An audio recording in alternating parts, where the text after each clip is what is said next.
So, good morning, everyone, and welcome to another session of the Labour Law Chambers. I can't believe we're in March already, and that's how quickly the year is going by, but we're very excited to be presenting another webinar to you today.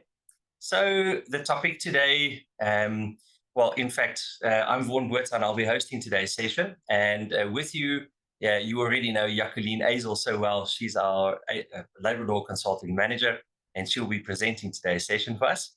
So, and Jacqueline, in a country with massive unemployment rates, you would think that attendance shouldn't be a problem.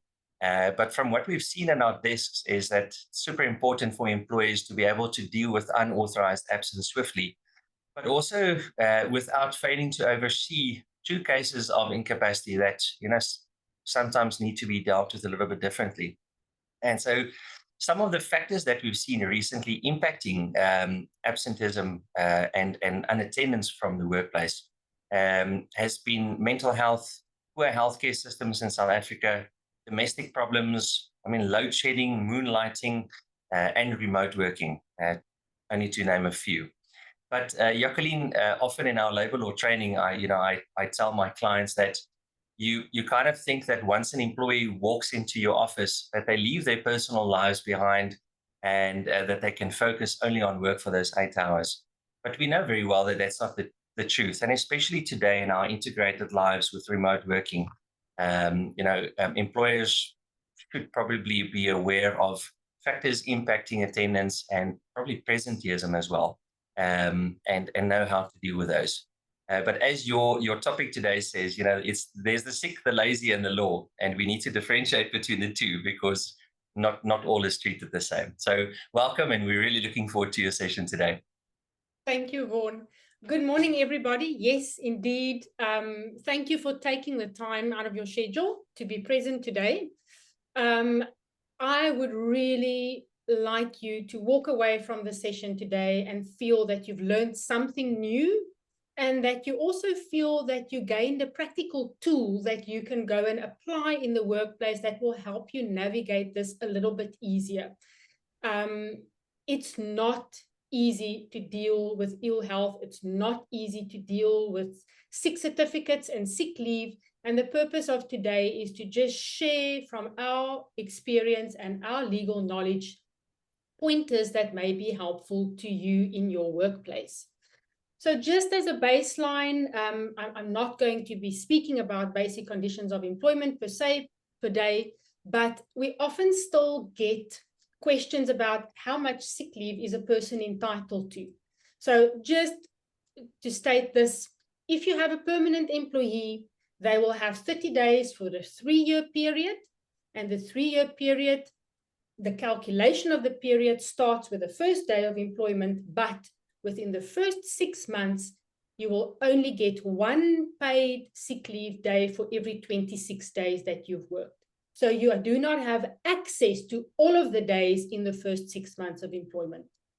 Basically, what that means is if Vaughan appointed me on the 1st of March, I'm a permanent employee, I don't have access to my full 30 days yet.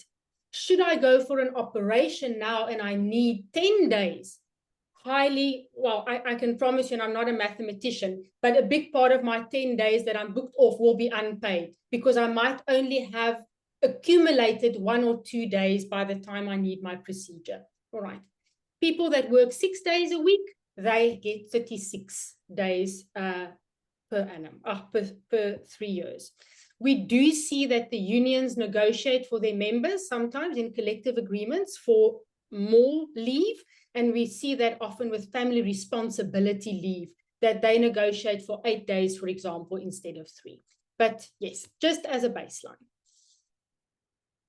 The last comment I want to make about the basic conditions of employment is that the BCA tells us if an individual is sick for the 3rd consecutive day, only from the 3rd day onwards can the employer ask for a medical certificate.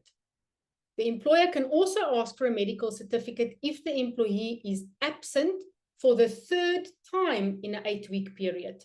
Right. So let's, for example, use myself and Vaughan again. I tell Vaughan on the 1st of March, I phone him and I say, Vaughan, I am sick today. It's just 1 day. I can just phone him and tell him I'm sick, and he will give me a paid sick day. And then 10 days later, I phone him again and I say, Vaughan, I'm sick. I don't have to give him a sick certificate. All right. Now the third instance happened, and it's within the month of March. It's such a short space of time. He can tell me, Jacqueline, even if this is not the third consecutive day, I want a medical certificate. Now, the very reason for this topic this morning is we do find that people abuse sick leave, and companies have developed policies where they will say, if you're absent on a Monday or a Friday, before or after a weekend, before or after a scheduled off day where people work shifts, I want a medical certificate. Now you'll see in red there, the question, is it legal? We don't have a test case yet where an employee went and challenged and said, but you can't do this. What we do see and what gives us confidence that we can proceed with such policies is that the Department of Public Administration, DPSA, recently brought forward a report where even in government departments, they said, because there's such a huge increase in abuse of sick leave, it's now a policy for managers to ask for a sick certificate Mondays and Fridays. We also see in the Metal Engineering Bargaining Council space, in the main agreement, in section 34.7, they provide for the rule, Mondays and Friday, illnesses, sick certificate required. So that gives us as Digiforte confidence to say it's highly unlikely that it would be found unlawful to have a policy requiring a medical certificate for these specific examples that I shared with you. Now, the good, the bad, and the ugly about medical certificates. I'm going to tell you at the onset, to prove abuse of sick leave is very difficult, especially if an employee comes with medical certificate after medical certificate and yet another one. It's even worse if you look at the medical certificate and everything checks out. Genuine doctor, practice number, you phone, you verify. Then it's really very difficult to prove that the individual is abusing the sick leave. And there are situations like this. The second point I want to raise on the difficulties we encounter is it does not matter how dodgy the doctor's practice look like. Sometimes people go to places and they consult with doctors that you might feel, how on earth can this be a medical practice? I'm going to spend quite a bit of time on this Woolworths case that you see on your screen.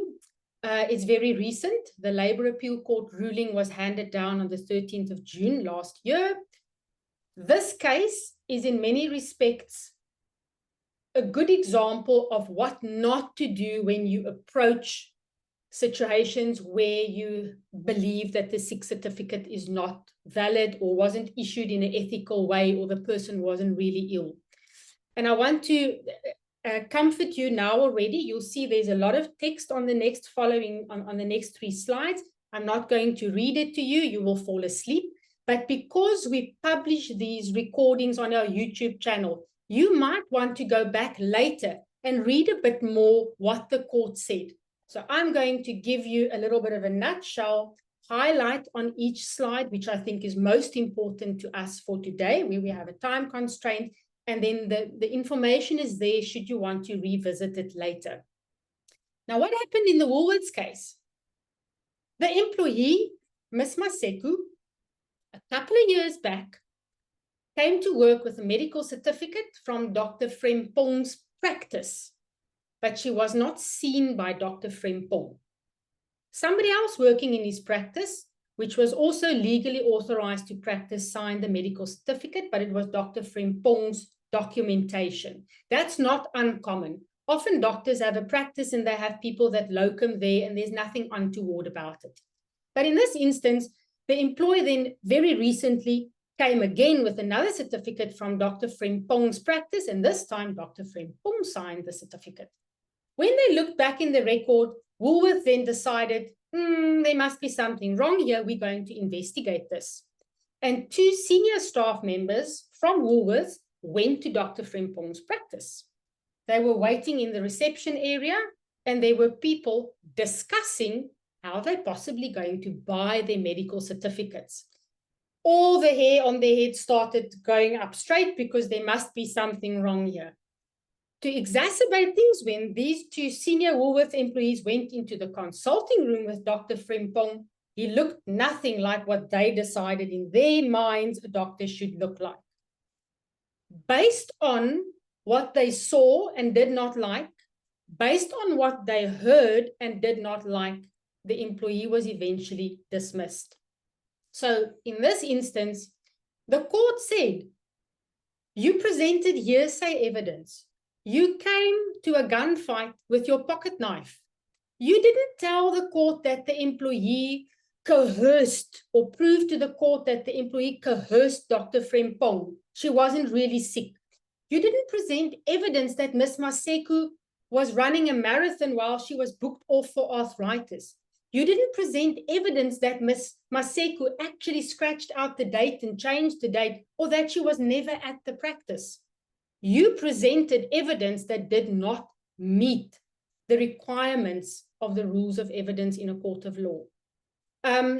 We do have a separate webinar. It's already published on the rules of evidence, because that's a topic all on its own. And I recommend, if you do have the time, go and take a look at it. But hearsay evidence, as it was presented in this case, was unacceptable. We also, as chairpersons, do not accept hearsay evidence in internal hearings.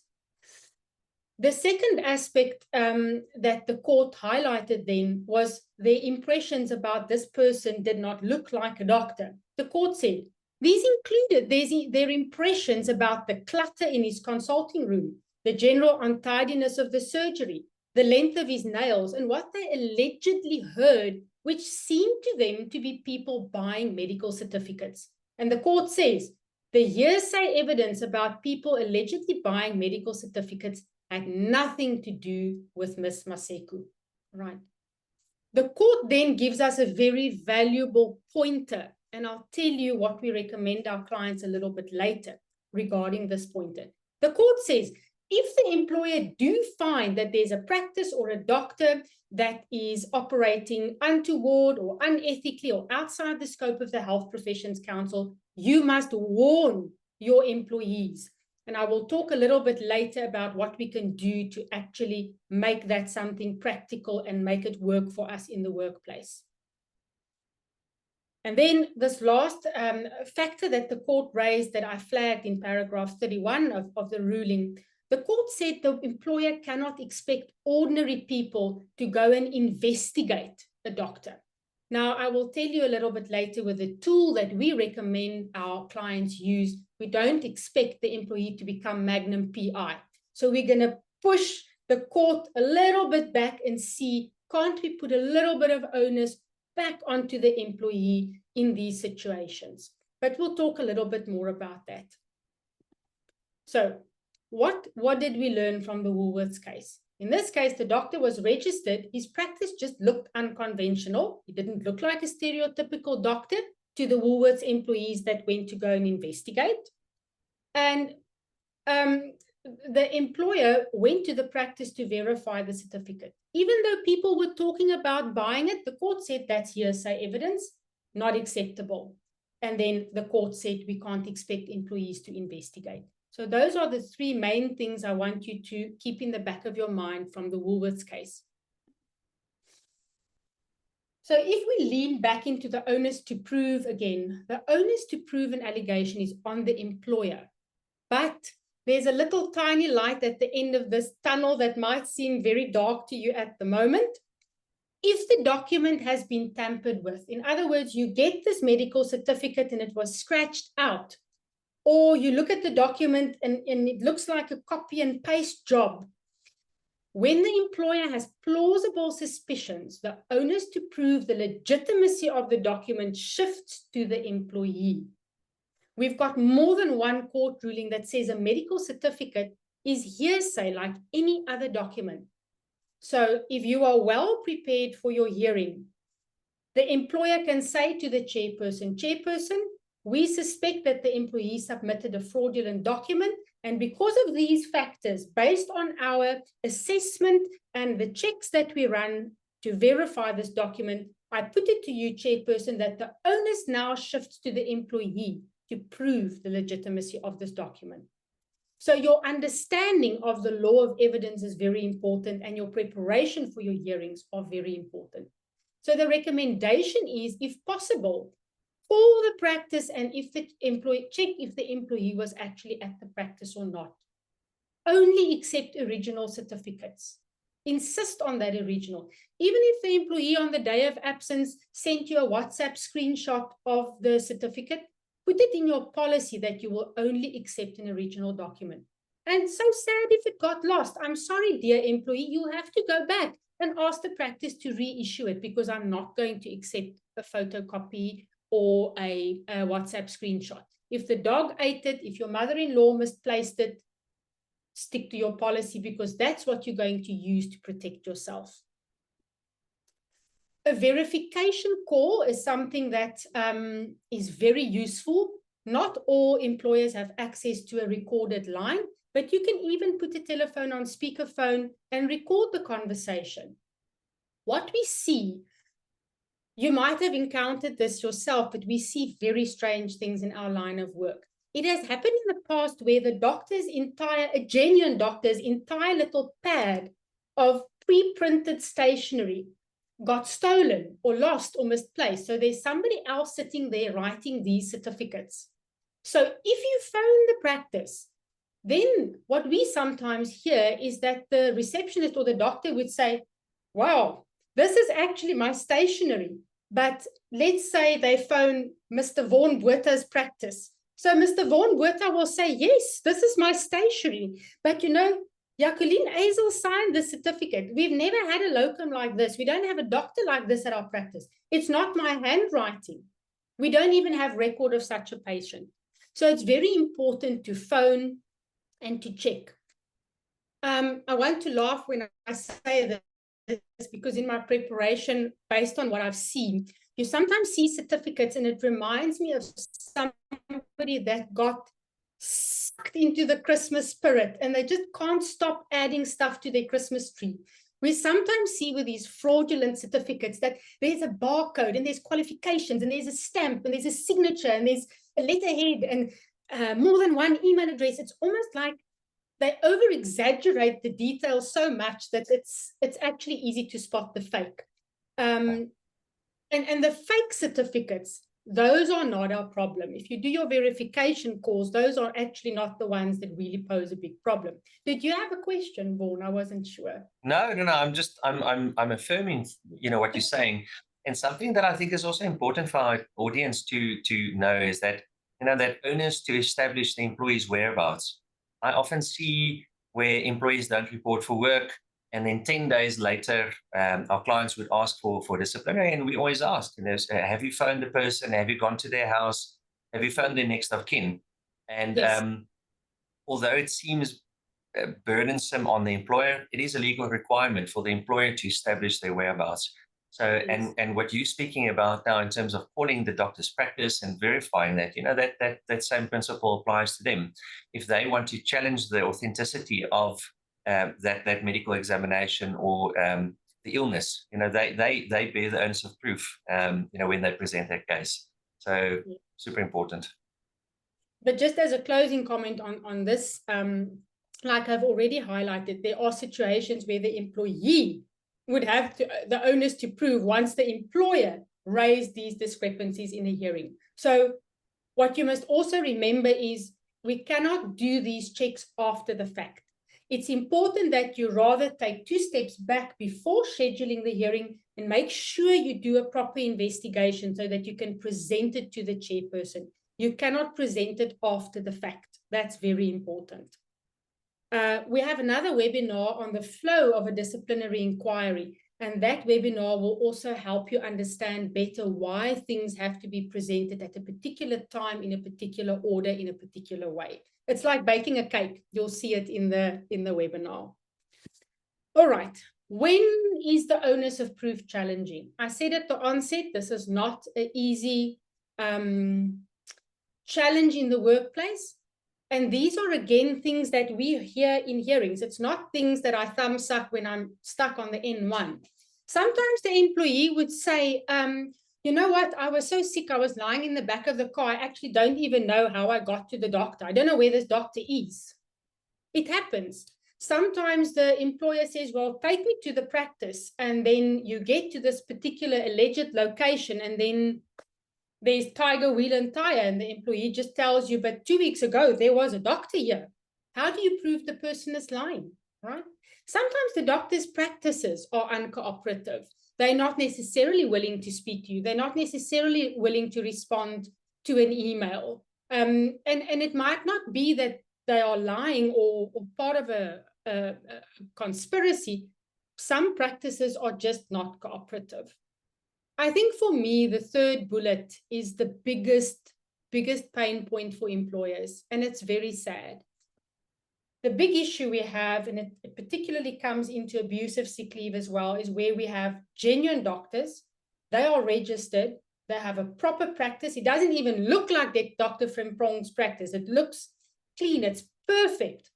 And it's a medical practitioner that sits behind his or her desk, look at the person for 5 minutes, get paid 600 Rand, and there the person walks out with a sick certificate, and they weren't in need of bed rest. The unethical doctors that just get paid to just quickly see someone, issue that medical certificate, those are the very, very difficult situations for employers. And I acknowledge that. And I don't 100% have an answer for you, but we'll get to some tools that you might want to consider. All right, like I said, these situations pose big challenges, and I'll elaborate on the polygraph a little bit later with some case law to back it up, because there are situations where we do recommend to our clients, based on all these circumstantial things, maybe we should add this into the mix. Not all on its own, but I'll speak about that a little bit later. I just want to, when I paint this very dark picture now and again, I just want to feel that I leave you with a little bit of hope, that you don't drop off and just say, oh, I'll rather have tea today and think about this again on Monday. I want to assure you that there are some tools that we can use. All right. It's very important to create a documented baseline, right? If it looks like this person might be abusing sick leave, because you just suddenly realize, but this person has been in our company for 3 or 4 months, but they've used 12 sick days. And you can't really explain why. I recommend that you have a counseling session. It's a non-threatening, documented discussion where you can put the attendance record in front of the individual and say, well, can you possibly tell me what is going on? Do you have chronic conditions? Are you struggling with something? And I must also just let you know that there's some legal information that I need to share with you, because if you're not genuinely sick, we might need to look at a situation where you're possibly abusing sick leave. And if you're too sick to work, or whether you're abusing sick leave, eventually, after we've gone through all the required processes, you might still end up without a job, whether it's a dismissal because you've abused it and it's your fault, or whether it's a no-fault dismissal, ill health incapacity. We call it a no-fault dismissal. You've just got bad genes, a bad immune system. It's nobody's fault. And then in that documented session, you determine the way forward. So I've now told you, I've given you the lay of the land. Now we need to see if there's an improvement or not. So creating that baseline is really very important.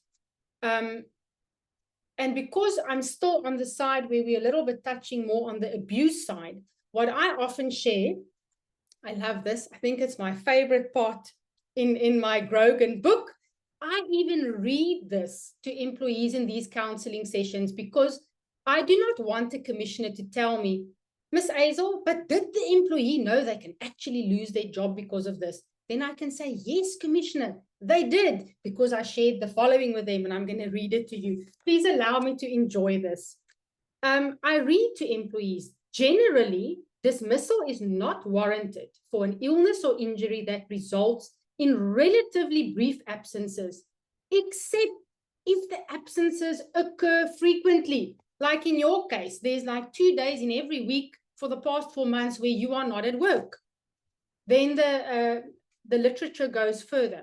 Many companies have absence policies that provide for dismissal for repeated brief absences, even if they are occasioned by different illnesses or injuries. There's a misconception sometimes that only if you have one chronic disease, you can end up in an ill health incapacity process. Not the truth. Brogan tells that to us. He goes further. He says the courts have held that dismissal is in principle permissible. It's allowed in cases of repeated absences, even if they are for medical reasons covered by medical certificates. So the fact that you're bringing one medical certificate after the other will in the end not save you. You can possibly still lose your job. And this is the important part, why I recommend creating the baseline with the documented counseling, because the literature and the law tells us in such cases, employees must still be counseled and consulted. So when you are at a point where you just see this pattern and you don't really know, is it abuse, is it genuine illness, have your counseling, because then you can say to a commissioner, the employee knew we're going to look into this and we're going to find out what is going on. Be it your fault, be it not your fault, we have a business to run. Right. So interestingly enough, again, these are not just things that we think about and create ourselves. We read the literature. And in this Mgobozi case, the court gave us actually some pointers what we could look at. And the court said, look at the frequency of the absences, whether or not the absences always happens at a particular time, Fridays, Mondays, after paydays. Is it coupled with annual leave? Is it coupled with family response leave? Is it before the off shift? In some of the industries we work in, people work 4 days on, 4 days off, 4 days on, 4 days off. And then sometimes you see that sick leave always follows before or after the off shift, right? Then, important, especially in the times we live in today, look at the employee's conduct around the period of absence. Now, social media is wonderful, but it can also be a very bad thing because people fall into a habit of posting everything about their life, updating their status all the time. So when somebody is ill, maybe just check.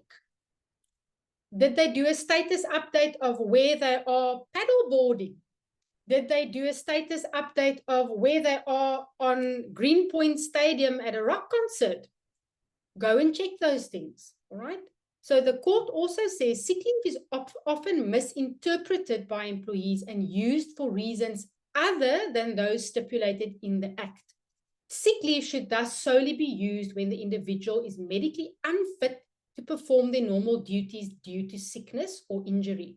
And I want to take one step back just to what I said in terms of your counseling session. It often happens where people really don't mean to be dishonest. They would say to me, you know what, I took my child to the doctor and then the doctor booked me off because my family responsibility leave was finished. That's then a very good opportunity to educate the employee and to say, hey, what you are doing is against the law.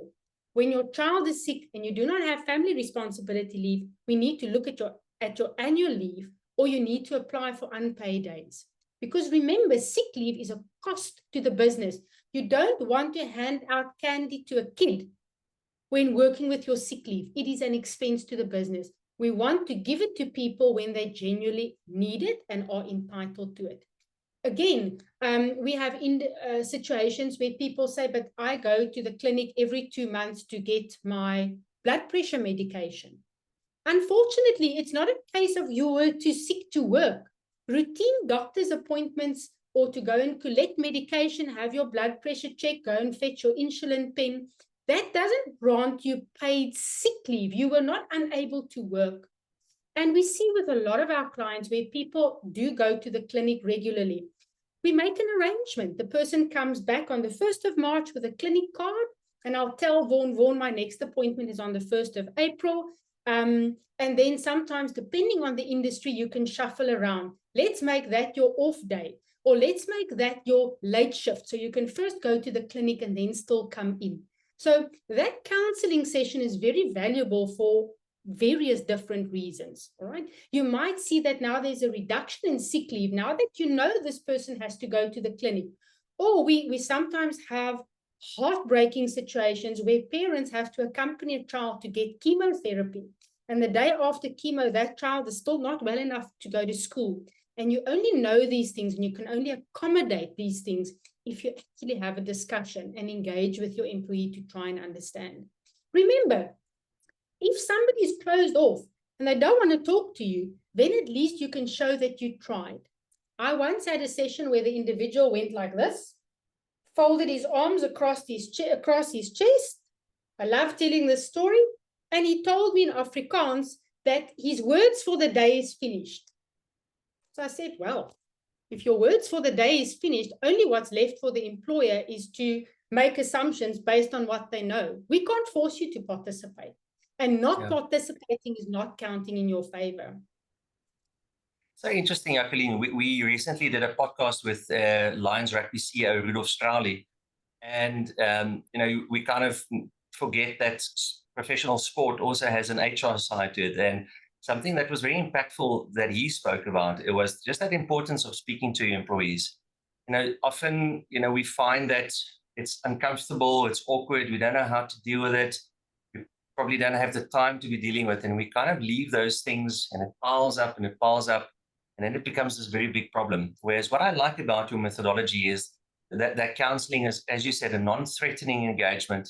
It's a discussion between you and the employee to say, well, this is what I'm seeing, what is wrong, and how can I help you? Or also from the employer side, just to be transparent in terms of how it's impacting the business. But because it's such a low category type of offense, we kind of put it to a side. It's always a little bit uncomfortable to deal with it. But if I can take Rudolf's advice, have those discussions and resolve it with your employees. It's your right to do that, actually. Absolutely. And Vaughan, I always speak about the brownie points that I want at the CCMA. I want to get brownie points with that commissioner to say, Commissioner, we didn't just embark on taking out a stick and beating this person because we decided they are abusing sick leave. We gave them a non-threatening environment to share with us in as much as they wanted to. And also a lot of larger companies do have employee assistance programs. What we also see, and Vaughan, you mentioned that in your introduction, it's not just a cliche, but post-COVID, we really do see a lot more depression, anxiety, and difficulties in people's personal lives, their home lives. People lost jobs, lack of income, lack of childcare. And this is also a very good chance in a counseling session to again just remind the employee that if you are stressed in your personal life, highly likely it will impact your work, your energy to want to come to work. So we just want to remind you, we have the employee assistance program. It's confidential, it's free. You have so many sessions. If you reach out and you don't come right, we can do a managerial referral, and you document all of that. It shows good faith. If something does go pear-shaped later and you end up in a dispute resolution forum, you can really evidence that you tried to support this employee, right? I don't think we need to really recap on the evidentiary pointers. The only thing I want to highlight here, and I did touch on it earlier, is if you do not go into your actual hearings prepared, the chairperson might come back with a not guilty finding. And a very important principle in law is if I have a set of facts and I charged you and you've been found innocent, I cannot now go and dig deeper, find more dirt, and charge you again with the same set of facts. That's water under the bridge, right? And it's important because you do not want to end up at the CCMA having to try and defend a case, having to try and subpoena a doctor. The CCMA is really not great with issuing subpoenas. So just be thorough before you move to a disciplinary process. Right. This is a very important couple of slides for me that's coming up, because these slides will feed into the tools we want to share with you, or a tool, but it encompasses all of this information. This is a very long name, and I'll only read it once. The Ethical and Professional Rules of the Medical and Dental Professions Board of the Health Professions Council of South Africa. All right. All that you need to remember is Health Professions Council of South Africa, Rule 15.1. All right. Rule 15.1 is not something that the court cooked up. It's not something that us as labor law practitioners created. It's from the doctor's own regulatory body. It's a law. The law says for a medical certificate to be a valid document, there are a long list of things. It's really a long list. You'll see we're going to go through 3 slides to actually touch on everything. And I will highlight the most important things for you and also tell you why it will help you, right? First couple of ones are very obvious. For a medical certificate, to tick the boxes, the name, address, and qualification of the practitioner must be there. The name of the patient. That seems quite obvious. Not all employees have got employee numbers, but you can tell your employee, I want your employee number on the certificate. The date and the time of the examination. Why am I of the view that the time of the examination is important? Because if we start wondering about whether somebody is truthful, the time can be important. The employee, I might phone Vaughan this morning and say, oh, Vaughan, I can't do this webinar this morning. I'm so sick. I can't sit up straight. We're getting into the car now. My husband's taking me to the doctor. That's what I'm telling him at 8 o'clock this morning. Now, on Monday morning, I send him a medical certificate from my private physician. So I'm not talking about a government facility where people do sit the whole day. And now I send him a medical certificate with Friday afternoon, 4 o'clock is the time. Then he's got a right to start asking questions. You told me you're on your way to the doctor at 8 o'clock on Friday morning. The doctor examined you at 4 o'clock. So if you were really that sick, why did you told me you were going now, right? And that's not the only thing that you will use to try and hang someone. But if you deal with people who abuse sick leave and you start plotting and documenting these things, a picture starts to emerge, all right? Insist that the time of examination, yes.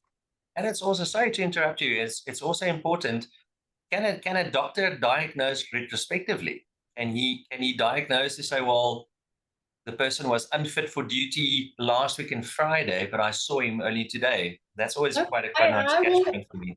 I will most definitely get to that. And your question actually already touches on what I'm going to share now. That's such an important question, Vaughan.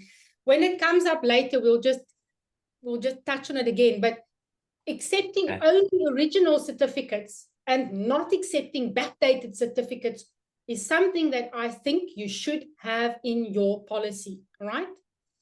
Because let's say your policy says for a Friday or a Monday, you need to bring a medical certificate, right? Now, the person phones on the Friday morning, tells you that they are sick. Only on the Monday do they go to the doctor backdates the certificate to Friday. If your policy does not say you're not going to accept that document, you will have to accept it, right? And what is important, Vaughan, it also touches on what you raised now. Rule 15.1 specifically requires the doctor to state, did Vaughan examine Jacqueline, and it's Vaughan's medical opinion based on what he heard in his stethoscope that she's got gastritis. I'm over-exaggerating now. Compared to, Jacqueline sat in front of me and she told me she's got a headache. She's got migraine. The medical certificate must state if it's the doctor's opinion based on an examination compared to the person told me that they're nauseous or they told me that they've got back pain, but I did no examination. There is a big difference. And I'll tell you why. We find that where our clients start enforcing these rules, these requirements, dodgy doctors do not want to say it was my opinion. Because if you also start flagging these dodgy doctors to the Health Professions Council, the water starts becoming quite warm and choppy for these physicians. So insist on a medical certificate that checks all these boxes, right? The exact period of the sick leave, trust me, that's always there. The employee will make sure that the days they want off is very clearly specified on the certificate. This next one is also very important. The date issuing, Vaughan, it ties in with we don't accept backdated ones. And then let's say we have a situation where a doctor's notepad got lost. So it says on the top, Dr. Vaughan Botha. You must insist on a certificate where you can clearly see who issued the certificate. It says a clear indication of the identity of the practitioner who issued the certificate. Initials, name, surname, either printed or in block letters. Not just a little scribble where you can't even see who this person is. Send the employee away with that certificate if you cannot see who issued the certificate. Because you want to phone Vaughan Botha's practice and say, Jacqueline Azel signed this document. Oh, no, we don't have a doctor like that yet. Never had. Never heard of this person. Our notepad must have gotten stolen or reproduced somehow. All right. Usually we see these pre-printed stationery. They'll delete what's not relevant. Employees push back a lot on sharing details. They insist on their right to privacy. And I want to touch on this. I'm just going to check time. It's important. We see a lot of certificates that will just say seen and treated, medically unfit, medical condition. But if you got to a counseling point where this person brings you stacks and stacks of medical certificates, the employer can then say, listen, now is the time where we're going to send you to a physician of our choice. We'll pay for it. And as part of this investigation of possible ill health, you are going to give the doctor permission to share the report with us because we need to determine, can you work or can you not work? So there comes a cutoff time. And I also really enjoy sharing this information because employees tend to harper on their rights. But in the Constitution, there's also Section 36, which is the limitations clause. No right is absolute. There comes a tipping point where the employer can say, well, now I need to have a better understanding of your health situation. All right. I want to share a few examples of cases that I think is valuable, just to illustrate how things play out in the CCMA and in our courtrooms, because I want you to think about these scenarios before you rush into a hearing, before you rush into wanting a dismissal, before you rush into an arbitration, right? So this first case, the Glencore case, the employee went to the employer and said, I want to attend with my son the circumcision school. I want annual leave. The employer said, for whatever reasons, unfortunately, we can't accommodate the annual leave. Not approved. The employee verbalized to the employer, I will go anyway. Whether you give it to me or not, I'm going to take it anyway. The employee left. And again, Vaughan, this ties into with desertion as well. For 6 days, the employee was gone. No communication, no indication whether he's coming back or not. He just disappeared off the face of the earth. The employee came back. The employer held a disciplinary hearing. But now the employee came with copies of medical certificates for this exact period. The employer said, based on all the surrounding evidence and how this situation played itself out, dismissal, there's the door. Right? The CCMA ruled against the employer, but the court found that the commissioner ignored the relevant evidence. You ask for annual leave, it's denied, you disappear, and you come back with photocopies of medical certificates. We're not accepting this. Again, ask for an original certificate. Very important. And make sure that these requirements are in your policy, right? The second case, shame, poor Woolworths. Here we're back at Woolworths. This is not the June 2024 case. This is another case, and here Woolworths actually got it right. The person was charged with breach of the company policy because the employee allegedly abused sick leave. What happened is this person went on a trip to attend a function while booked off sick. So the court held that manifestly the third respondent, this is now the employee, acted dishonestly in absenting himself from work on the basis that he was too ill to perform his duties, but then traveled for at least an hour to support his local rugby team, knowing full well that he would get paid for the day. And the court said employees who pretend to be sick too sick to work, and then expect to get away with attending a non-work related activity based on claiming sick leave and enjoying the benefits thereof should not expect to get away with their dishonest behavior. So now you can also see the undertone of dishonesty coming into this arena, right? So the court said, taking sick leave, going to the rugby, not happening in this courtroom. We've got one more good example, and then unfortunately I have to share a bad example with you. In this particular case, the employee worked for SARS, and he produced a medical certificate for 9 to 11 September 2020. Unfortunately for this employee, his manager saw him on TV, on the news, participating in a protest while booked off sick. The court said, having been able to clap hands and sing, it must follow that he would have been able to perform his contractual duties. Right. So there are clear examples where people abuse sick leave, and if the employer presents the correct evidence, the court will actually support the employer. I cautioned and said, think before going into the hearing, think what it will entail at the CCMA, think before going to arbitration. Not all employers are in a position to spend 300,000-400,000 rand on taking something on review to the Labour Court. So here is our adverse example. And I do not agree with this ruling, but I have to also share with you what sometimes happens in our dispute resolution forums. This individual was booked off for back pain. The employer found out that he then went on a fishing trip, and the employer dismissed the employee. They charged him with dishonestly claiming sick leave for the fishing trip. The applicant didn't deny that he had back pain. He said, yeah, I had back pain and I did go fishing.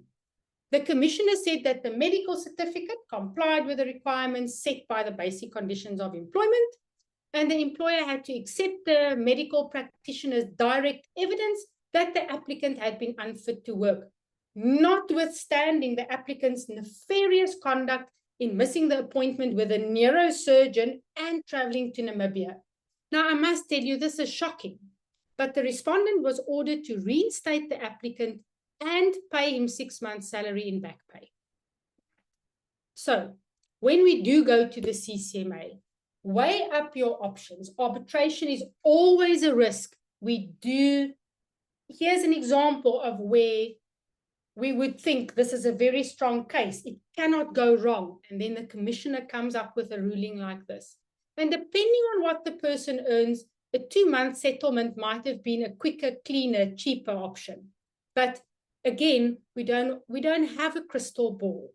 The best we can do is to share these examples with you so that you can make an informed decision when you have to decide about these things.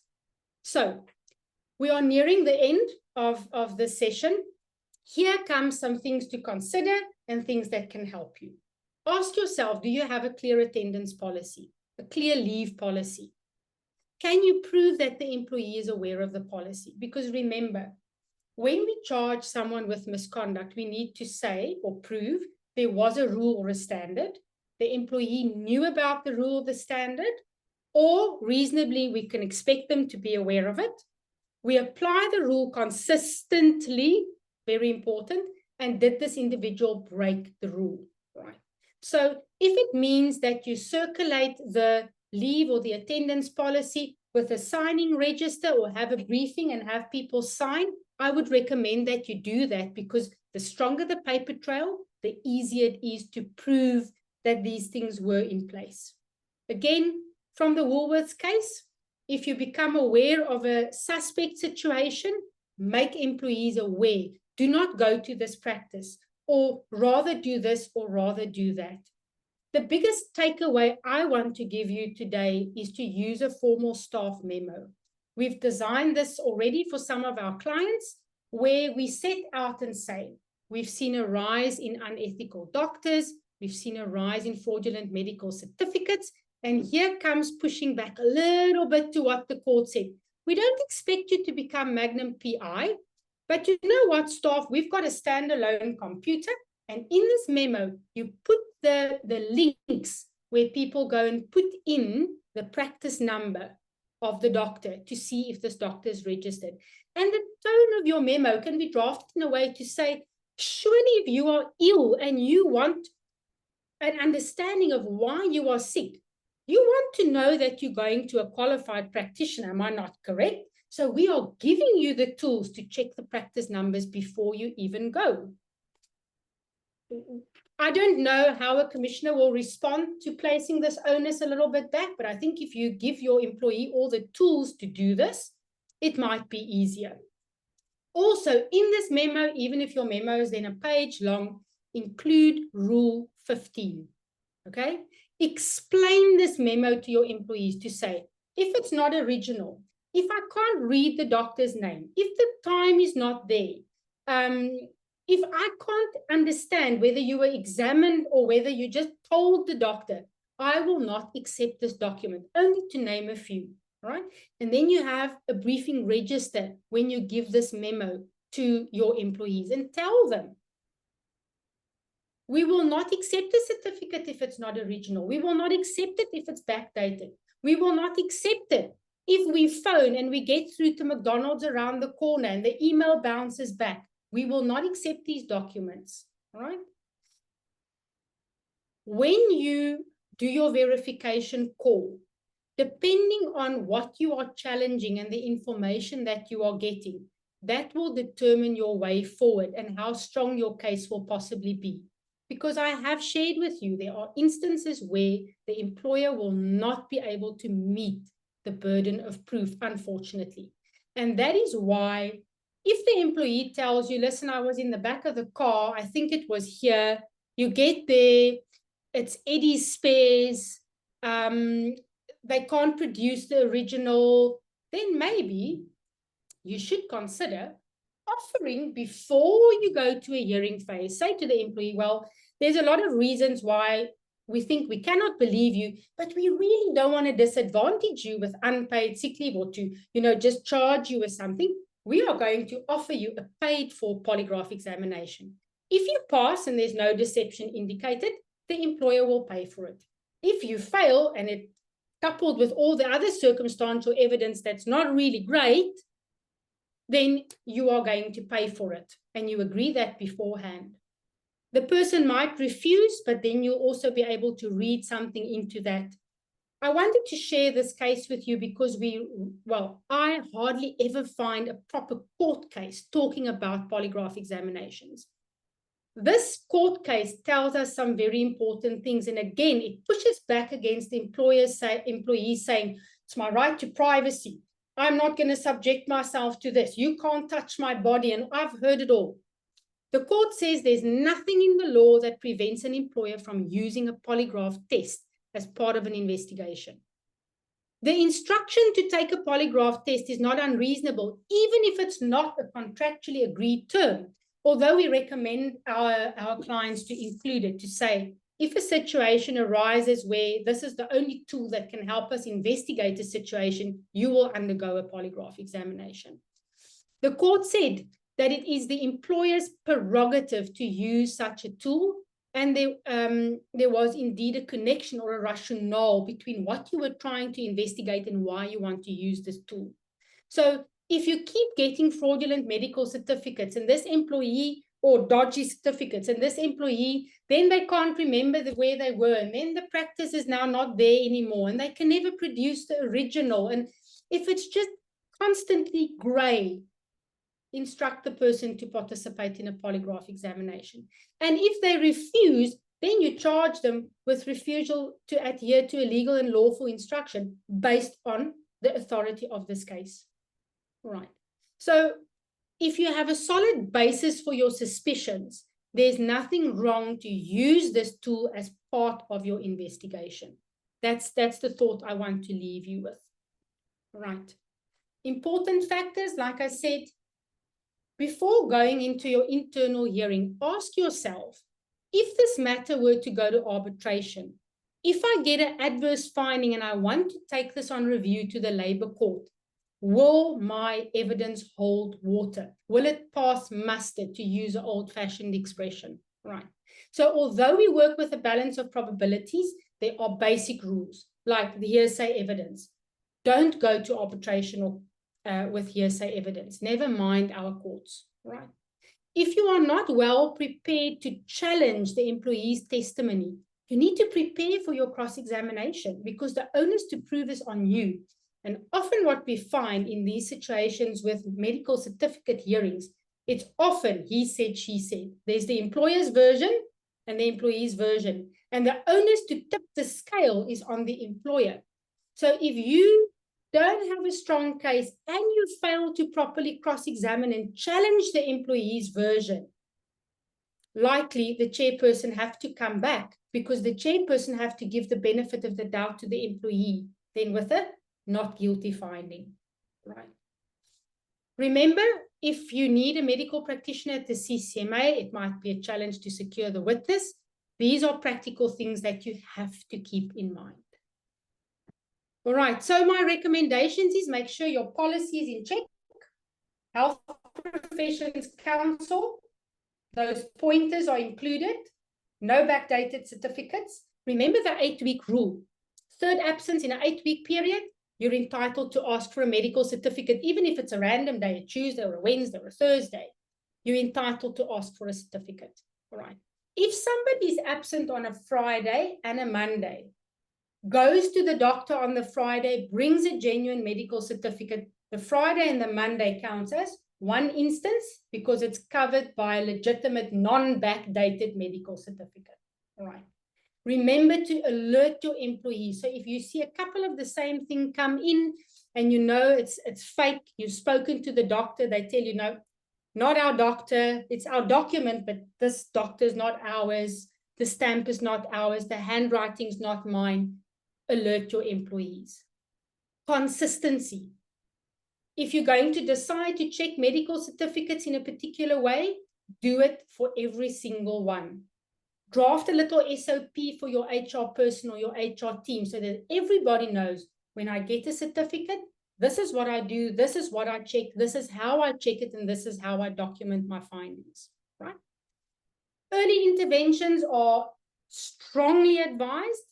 Documented counseling for high absences, give the lay of the land, create the baseline, put some brownie points in the bag, because you don't know where this is going to go.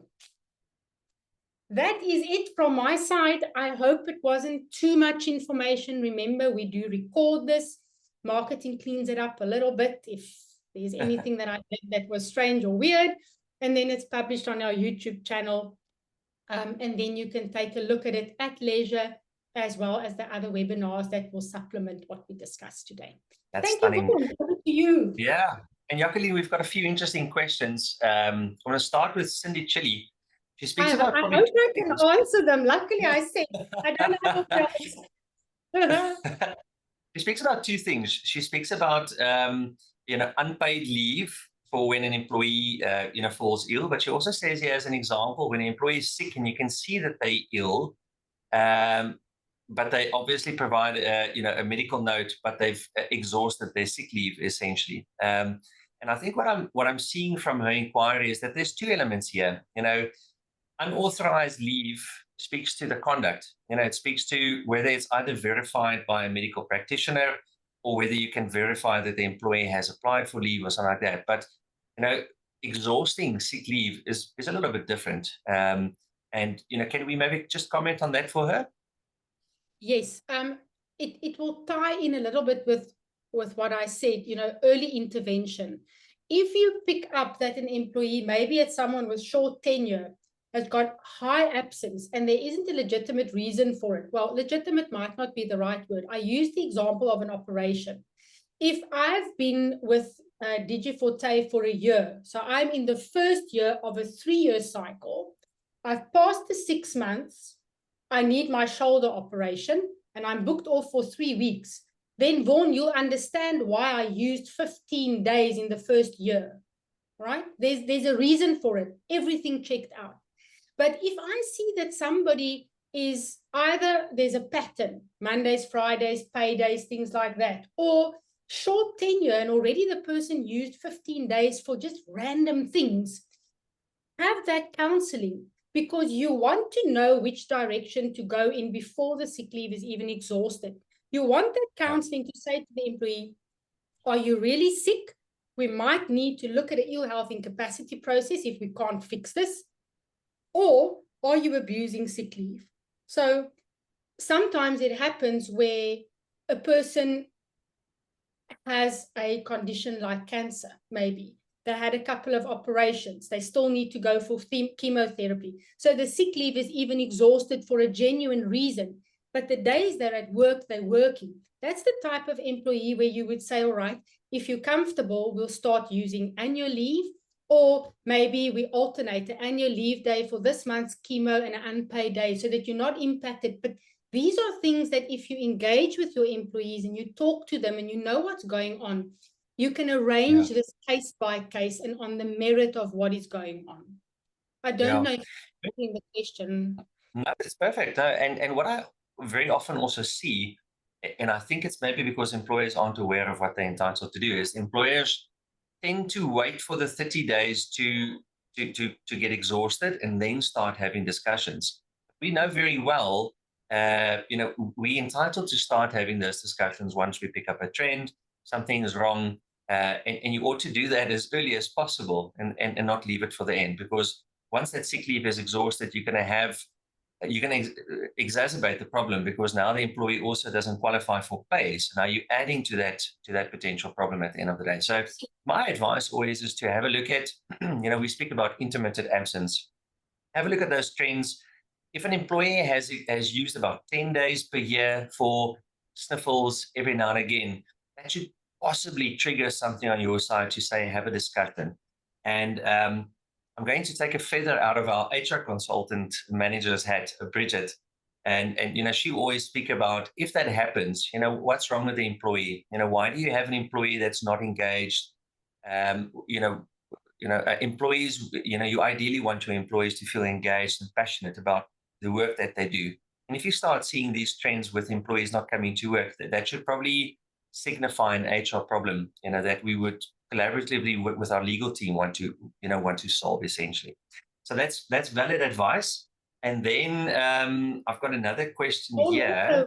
Before we move to the next question, just something that came up now is also sometimes, and this is something that you need to explicitly tell your employees, the fact that you phone me and tell me that you're not coming doesn't necessarily grant you permission to be absent.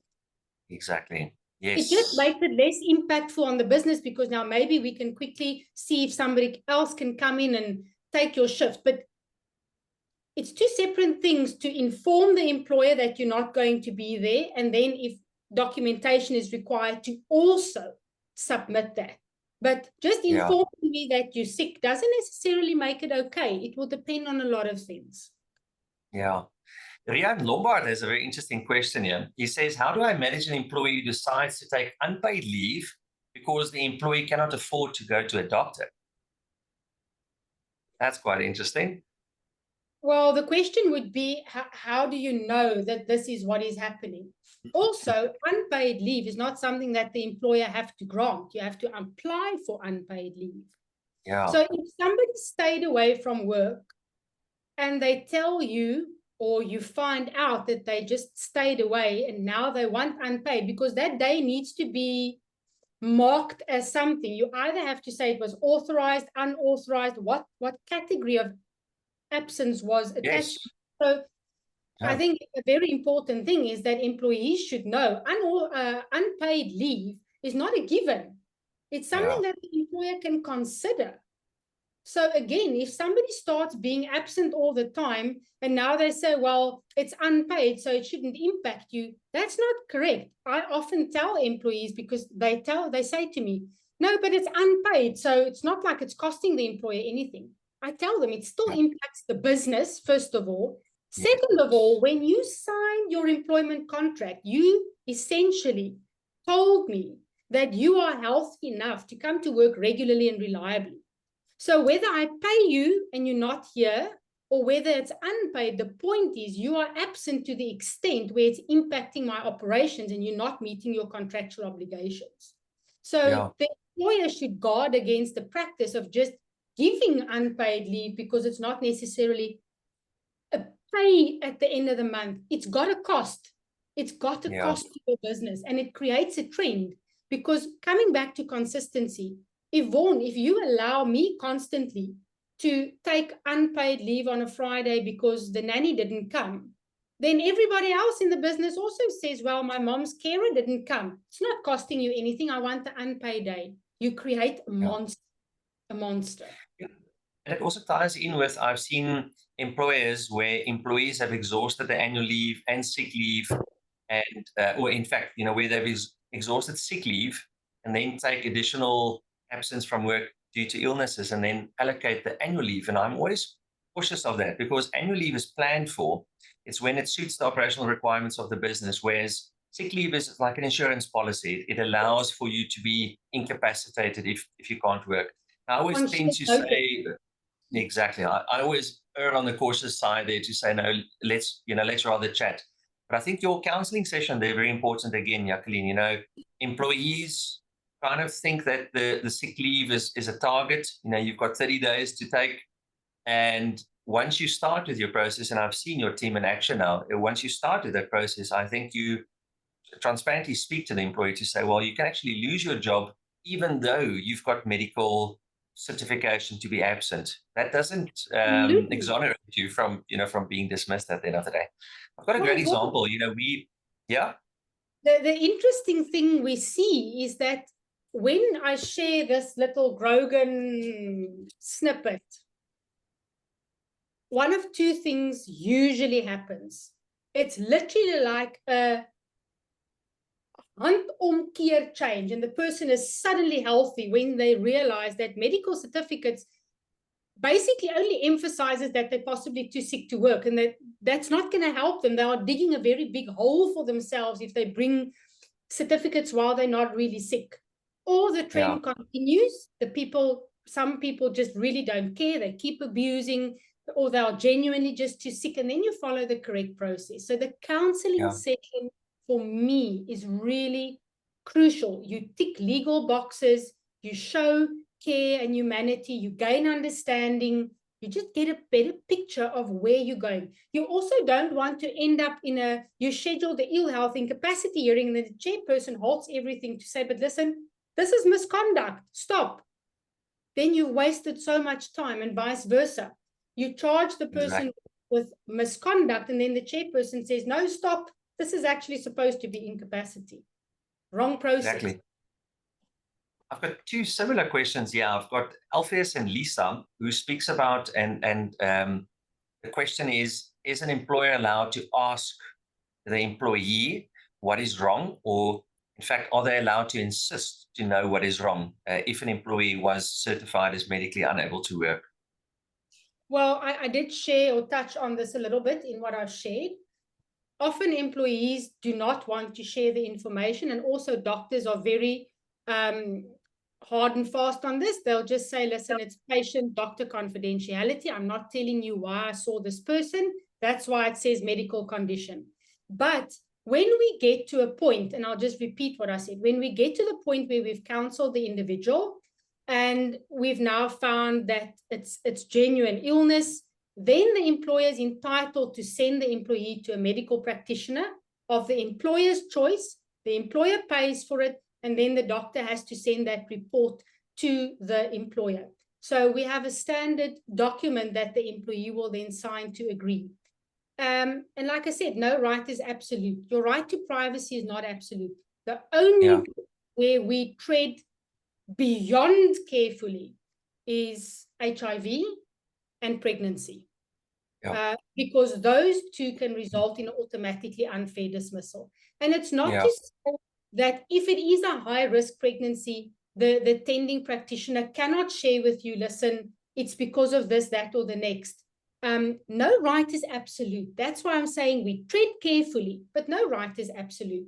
The employer is entitled to know enough to run a process. And like I said, for my guy that said his words for the day is finished, if you just sit with a whole lot of sick notes and all of them just say medical condition, and the person is absent so often you can't actually, they're not manning their station and you can't appoint someone else, you're going to go into that ill health incapacity hearing with what you've got. And then you can tell a customer, I got no cooperation from the employee, regardless the consent of the employee, the doctor refused to send me a report. So I had to work with what I've got. So there is a tipping point. Look, and my advice always, I see quite a lot of the questions revolve around intermittent or frequent absenteeism, which is obviously impacting the business. And I think that's why a lot of the questions now stem around what is the reason or the cause. I tend to follow the approach to say, if an employee is incapacitated or deems to be incapacitated, to perform, I always prefer to shift the onus back to the employee to say, well, when you started working for me, you were fine. Now you're not fine. How are you going to fix this? I sometimes tend to not worry too much about what is the reason. I rather want the employee to tell me how they're going to fix it. And it just shows you, once again, as employers, we take control, or we always tend to take responsibility of these discussions. And what we need to step back and say, employee, you're not legally permitted to tell me what's wrong. Maybe I don't want to know what's wrong, but I want to know what is the solution behind this. And but it becomes tricky. When you're talking about incapacity, we need to think about alternatives and so forth. But that's just maybe something to think about. Sure. Another interesting question. What about clinic notes? Well, remember, I spoke about that as well. I'll qualify what I say, because maybe this individual, someone can go to a clinic, but again, there's only a certain level of nursing staff that can book someone off. Not each and every nurse is qualified at the correct level. So the nurse's registration number must be on the certificate, because there's also a platform to check nursing staff with Allied Health platform. So again, not each and every nurse can book people off, right? So that's why in your memo, include all the relevant platforms and links where people can go and check. Well, if you go to the clinic, you're not necessarily going to know beforehand who will be tending to you. So that might be a bit of a challenge. But we hardly find government clinic documents that, if the document is fake, it's usually such a bad fake where when you phone the clinic, they'll say to you, listen, City of Cape Town doesn't use the Western Cape Health Department stamp, right? So again, if you just attended the clinic because you pick up medication, you weren't too sick to work. But if you attended the clinic and you are booked off, again, go through the process to verify. And we do have clients that actually regularly speak to clinics. It's not like the government facilities are unwilling to talk to employers. And we have that in the Western Cape quite a bit. There was a patch where people brought certificates of the City of Cape Town, but there was like a Western Cape Health Department stamp on it. And City of Cape Town said, these two things don't go together. This is not what our clinic documents look like. They even sent us an example of what it looked like. So it depends why the nurse saw the person, whether you will accept the note or not. If it's a routine pickup of meds, no. If it was because I was ill, yes. Okay. I've got a last question. Gosh, there's another 5 questions, but we're not going to have time for that, unfortunately, today. What we'll do with the remaining ones is we'll answer and just connect with you individually. But the last question, which I think is very interesting, is just what about online consultations, Jacqueline? Oh my goodness, Vaughan. I think there are more and more medical insurance offerings that offer that. Again, I would look at the trends. I would definitely look at the trends, because we cannot just say we're not going to accept it. But if somebody brings me 10 virtual consultation notes in a short space of time, or these virtual consultation notes always cover the Friday or the Monday or the public holiday, I'm going to have my counseling session. And if I have pause to say, listen, the pattern, I mean, I sometimes deal with people where they've been absent for 20 days in 3 months. And when I actually go and look at my calendar, I'll say to the person, 18 of the 20 days includes a Friday or a Monday. highly unlikely that you're always sick on a Friday or a Monday. Yeah. So if you get these virtual consultations and there are other trends that make you uncomfortable, have a counseling session. And I do not think if there's reason to believe that these are just convenient staying out of work situations, because it's also fairly cheap, I hear, compared to going to a physician, then I'd say, listen, I'm very sorry, but for you, because of your training, because of how many days you've already used, I'm not going to accept this virtual booking off anymore. I won't say that off the bat, because I think there are people who genuinely use it for genuine reasons, but monitor the situation, check the trends, and then maybe get to a point where you say, based on the trends, I'm very sorry, I'm not accepting this anymore as an employer. I'm as a closing comment, I'm always inclined to say, well, let's send you for a second medical opinion. So if you receive that consultation to say, oopsie, wag 'n bietjie, we had our counseling session where we picked up this trend. We're a little bit concerned about this. We're happy to pay for you to go for a second medical opinion, and we'll even take you there. The employer refuses that. Gosh, I think warning Red bells. flag. Yeah, Just for sure. Just on that, Vaughan, another helpful tool that we give to our clients is we've got a very nicely drafted letter that we then often send with the employee to that medical practitioner of our choice to say, this is the industry we function in. This is the work that the person does. And these are, because remember, if you do reflect on what you've already received, you might say, this person often has flu, sinus, migraine. So if there are little snippets of information on the existing medical certificates, send that along to the practitioner to say, this is what this person is supposed to do at work. These are all the different ailments we see. Please give us that second opinion. That's brilliant. Jacqueline, thank you for today. I could see from the attendees, and everybody stuck around. We had a great attendee list today. It's unfortunately a topic that almost seems to have always been an issue and kind of seems to be, or it seems like it's going to be an issue in the future. But I think from both a legal perspective, act swiftly, know what your rights are, and apply a bit of pressure, shift the onus of proof where you can, and also understand to supplement that with good, proper HR practices. You want your employees to feel engaged and excited about their work. If they're only working to get paid, it's more than often that you're going to find people not being engaged. For our retainer and employer assist clients, you would have received correspondence regarding these policy changes. Send those policies to us and let's take care of it for you. And for the rest, please like and subscribe on our YouTube channel. There's quite a lot of historic content that Jacqueline has also spoke about. Share those freely with your team. I think it would add value to to your HR initiatives in your business. And then Jacqueline, thank you very much for you today, all your preparations and all your insightful knowledge you're sharing. And hope you guys have a wonderful weekend and stay safe. Thank you, Vaughan. Always a pleasure. Have a good Friday, everyone. Thank you, Jacqueline. Bye-bye.